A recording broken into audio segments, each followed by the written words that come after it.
50 fakta acak seputar basket Indonesia. Part 2.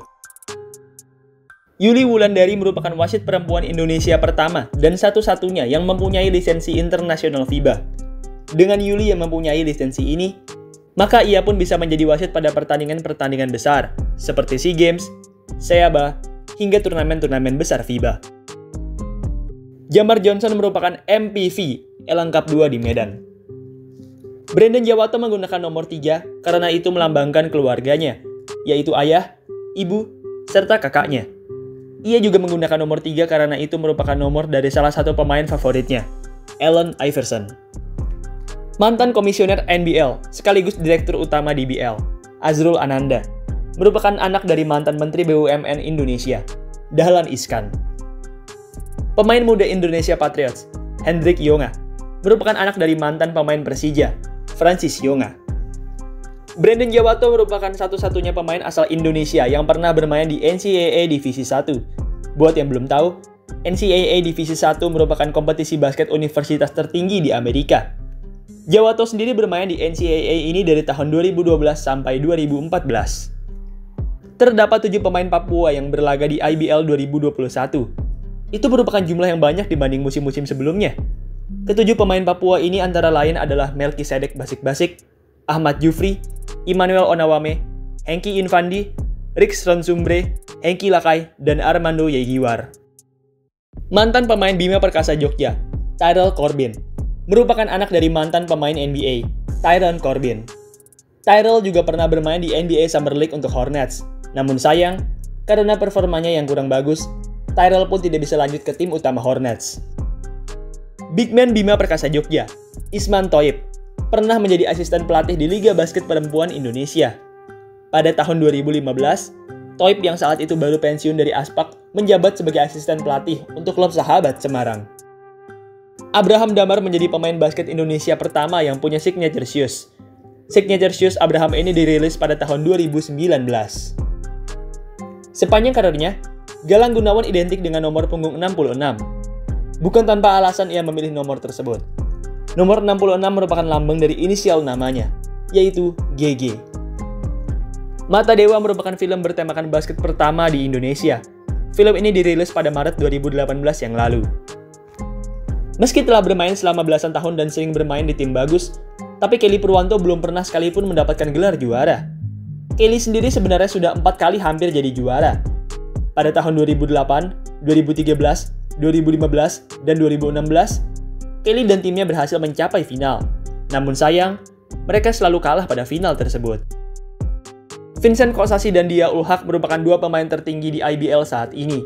Mereka berdua memiliki tinggi yang sama, yaitu 203 cm. Brandon Jawato sangat cinta Indomie. Ia bahkan sampai membuat tato Indomie di pahanya. BBM CLS Net menjadi tim asal Indonesia pertama yang berlaga di Liga Basket Thailand. Pada tahun 2020, BBM CLS Net memilih untuk bermain di TBSL, usai tidak lagi bermain di ABL. Sayangnya, mereka tidak bisa mengakhiri perjalanan mereka dengan baik. Liga Thailand saat itu harus dihentikan, usai pandemi corona melanda Thailand. Pada tahun 2017, Lolik mengikuti Jawa Post Honda Pro Turnamen 2017. Ia sudah berusia 47 tahun saat itu, menjadikannya sebagai pemain tertua di turnamen bergengsi tersebut. Indonesia menjadi saksi dalam bersatunya kembali Korea Utara dan Selatan. Pada Asian Games 2018, Korea Utara dan Selatan memutuskan untuk bergabung dan membentuk sebuah kesatuan tim yang dinamakan Unified Korea. Olahraga basket putri menjadi salah satu cabur yang dipermainkan oleh Unified Korea. Penggabungan antara Korea Utara dan Selatan ini berjalan dengan baik. Pada Asian Games 2018 tersebut, tim basket putri Unified Korea berhasil meraih medali perak. Mereka mendapat hasil ini usai kalah dari Cina di final. Bila kalian melihat bagian belakang GOR Kertajaya, maka kalian akan melihat banyak lukisan keren menghiasi dinding GOR. Menariknya, lukisan indah tersebut rupanya merupakan karya dari sang pelatih CLS, yaitu Koko Heru. Selain berprofesi sebagai pelatih, Koko Heru rupanya juga merupakan seorang seniman yang gemar membuat seni gambar serta musik. Meski sering diremehkan, tapi Brian Elang merupakan seorang pemain yang hebat. Hal ini terbukti lewat pencapaiannya dalam rebounds. Ia merupakan pengumpul rebounds terbanyak dalam satu pertandingan di IBL 2021. Pada sebuah pertandingan melawan West Bandits, ia berhasil mencetak 18 rebounds. Wow. Legenda rebounds NBA, Dennis Rodman, pernah datang ke Indonesia. Ia saat itu datang untuk bertanding di Grand Final LA Streetball 2011. Serikne Modo Kane merupakan pemain termuda yang pernah bermain di Liga Basket Indonesia. Kane baru berusia 15 tahun 6 bulan saat menjalani debutnya di IBL. NSH Mountain Gold Timika merupakan klub basket profesional asal Papua pertama yang berlaga di Liga Basket Indonesia. Klub asal Papua ini memulai debutnya di tahun 2021, tepatnya di IBL 2021. Pada turnamen Praolimpik 1964, seorang pemain Indonesia, Sim Lim Song, berhasil menjadi top scorer di turnamen tersebut. Dalam 7 pertandingan di sana, ia berhasil mencatatkan rataan 29,7 points per game. Ia juga sempat mencetak 59 poin pada salah satu pertandingan di turnamen tersebut, tepatnya saat ia dan Indonesia berhadapan dengan Kuba. Sepanjang sejarah, sudah terdapat 4 tim asal Indonesia yang berlaga di ABL. Keempat tim tersebut antara lain adalah Satria Muda Britama, Indonesia Warriors, Laskar Drea South Sumatra, dan CLS Knights Indonesia. Mantan pemain asing Hang Tuah di IBL 2017, Jajon Smith, pernah bermain di Dallas Mavericks pada NBA Preseason 2008. Indonesia menjadi negara pertama yang menjadi tempat diselenggarakannya pertandingan ABL. Pada 10 Oktober 2009, pertandingan pertama ABL antara Satria Muda melawan Philippine Patriot resmi diselenggarakan. Pertandingan ini sendiri akhirnya dimenangkan oleh Philippines dengan skor 76-69. Pada William Jones Cup 2018, Indonesia dipertemukan dengan negara Kanada. Menariknya, terdapat orang Indonesia di tim Kanada tersebut, yaitu Koko Heru. Koko saat itu bertugas sebagai asisten pelatih dari tim Kanada. Fadlan Minalah merupakan salah satu pemain yang paling sering pindah tim. Sepanjang karirnya di IBL, ia pernah bermain untuk 7 tim, yaitu CLS, Citra Satria, Garuda, Hang Tuah, Bogor Siliwangi, Satria Muda, dan West Bandit Solo. Sampai video ini dibuat, sudah terdapat 6 pemain basket yang sudah dinaturalisasi oleh Indonesia. Mereka adalah B-Boy, Jamar Johnson, Anthony Wayne Cates, Anthony Hargrove, Brandon Jawato, dan Lester Prosper. Selain memiliki tinggi yang menjulang, Maxianto juga memiliki kaki yang besar. Untuk bermain basket, ia memerlukan sepatu jumbo, yaitu ukuran 53. Meski hanya memiliki tinggi 160 cm, tapi Immanuel Onawame memiliki ukuran kaki yang besar. Ia memiliki ukuran kaki sebesar 45. Itu merupakan ukuran yang besar untuk ukuran orang setinggi dia. Mario Wisang merupakan pemain Indonesia pertama dan satu-satunya yang berhasil mendapat penghargaan MVP ABL. Ia mendapat penghargaan ini di musim 2010-2011. Point guard West Bandits, Cio Manuputi, merupakan adik dari pebulu tangkis nasional Indonesia, Manuputi Bellatrix. Pelatih CLS Knights di musim 2018-19, Brian Rawsom, merupakan seorang mantan pemain NBA.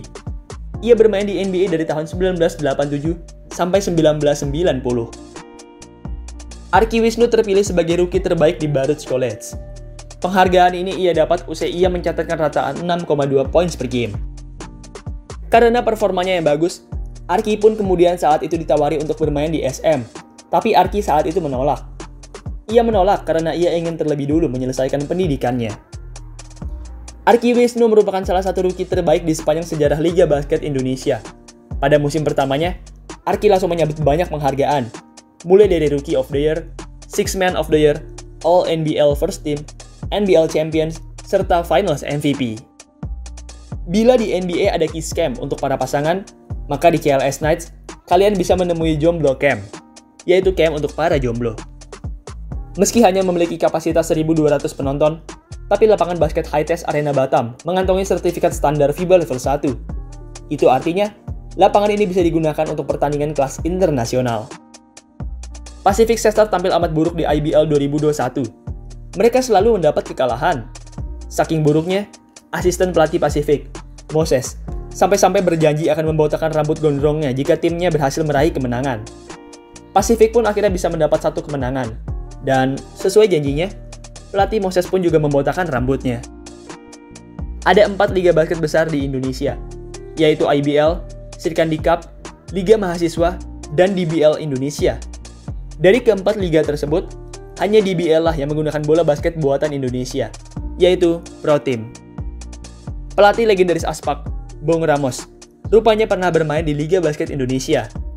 Ia pernah bermain untuk klub Pelita Jaya dari tahun 1988 sampai 1991. Mario Wisang masuk ke daftar 10 pemain terbaik sepanjang masa di ABL. Ia menjadi satu-satunya orang Indonesia yang masuk ke daftar tersebut. Point guard timnas Singapura, Wong Wei Long, memiliki orang tua yang berasal dari Indonesia. Itulah sebabnya ia bisa dianggap sebagai pemain lokal Indonesia saat bermain di ABL. Sebelum akhirnya masuk ke timnas Indonesia, B-Boy rupanya pernah adu sparring dengan timnas. Momen keren ini terjadi di tahun 2011 saat B-Boy masih berkuliah di Filipina. Fitriana Warapsari merupakan wasit termuda yang pernah berlaga di Liga Basket Pria Indonesia. Ia masih berusia 20 tahun saat menjalani debutnya di tahun 2013. Pemain Hang Tuah, Sabda Jayagra Ahesa, merupakan anak dari seorang aktor dan sutradara legendaris, Sis NS. Kristen McKinney merupakan pemain pertama yang terpilih di sepanjang sejarah draft pemain asing IBL. Mantan pemain asing Setapak, Pierre Henderson, merupakan rekan setim dari Derrick Rose di Memphis University pada tahun 2007. Baiklah, itulah tadi 50 fakta acak menarik seputar basket Indonesia.